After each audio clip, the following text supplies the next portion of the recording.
ಅಂದ್ರೆ ಭಯ ಏನು ಅವರಿಗೆ? ಭಯ ಏನು ಅಂದ್ರೆ ಇದು ಹಿಂದೂ ರಾಷ್ಟ್ರ ಆಗ್ಬಾರ್ದು, ಇಲ್ಲಿ ಎಲ್ಲ ಒಂದಾಗಿರ್ಬಾರ್ದು. ಕಮ್ಯುನಿಸ್ಟರ್ಗೆ ಅಲ್ಲಿ ಸಾಮರಸ್ಯದಲ್ಲಿ ನಂಬಿಕೆ ಇಲ್ಲ ಅವ್ರಿಗಿರೋದು ವರ್ಗ ಸಂಘರ್ಷದಲ್ಲಿ ನಂಬಿಕೆ. ಶ್ರೀಮಂತ ಅನ್ನೋನ ಎಲ್ಲೂ ಇರಬಾರ್ದು, ಅವನ್ ಶ್ರೀಮಂತ ಆದ್ರೆ ಅವ್ನ್ ಕಳ್ಳ. ಮೂಲ ಸಿದ್ಧಾಂತ ವರ್ಗ ಇರಬಾರ್ದು, ಸಂಘರ್ಷ. ಆದ್ರೆ ಅವ್ರ ಹೆಸರಲ್ಲಿ ಹೋರಾಟ ಮಾಡೋರೆಲ್ಲ ದುಡ್ಡು ಮಾಡ್ಕೊಂಡು ಆರಾಮಾಗಿ ಶ್ರೀಮಂತ ವರ್ಗ ಅನ್ನೋದಕ್ಕಿಂತ ಇಲ್ಲೆಲ್ಲ ಒಂದ್ ಕಡೆ ನಮ್ಮ ಕಲ್ಚರ್ ರಿಚ್ನೆಸ್ ಏನಿದೆ ಅಲ್ಲ ಬರ್ತಾ ಇದ್ದೀನಿ. ಅವ್ರಿಗೆ ವರ್ಗ ಸಂಘರ್ಷದಲ್ಲಿತ್ತು, ಆದ್ರೆ ಇವ್ರಿಗೆ ಬೇಕಾಗಿದ್ದು ಏನು ಅಂದ್ರೆ ಈ ದೇಶ ಒಟ್ಟಾಗಿರ್ಬಾರ್ದಾಗಿತ್ತು.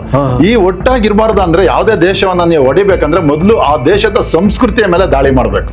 ನೀವು ಆ ಸಂಸ್ಕೃತಿಯನ್ನು ಹೊಡೆದ್ರೆ ಆ ದೇಶ ತಾನಾಗೇನೆ ಅದು ಕುಸಿದೋಗ್ಬಿಡುತ್ತೆ. ಹಾಗಾಗಿ ಕಮ್ಯುನಿಸ್ಟ್ ಏನ್ ಮಾಡಿದ್ರು, ಈ ಫೇಕ್ ನೆರೆಟಿವ್ ನ ಸೃಷ್ಟಿ ಮಾಡ್ತಾ ಹೇಳ್ತಾ ನಿಧಾನಕ್ಕೆ ಜನಮಾನಸದಲ್ಲಿ ಇದನ್ನ ಹಾಕ್ತಾ ಹೋದ್ರು. ಅಂದ್ರೆ RSS ಈ ದೇಶನ ಗಟ್ಟಿಯಾಗಿ ಒಂದಾಗಿ ಇಡೋ ಕೆಲಸ ಮಾಡ್ತಾ ಇದೆ.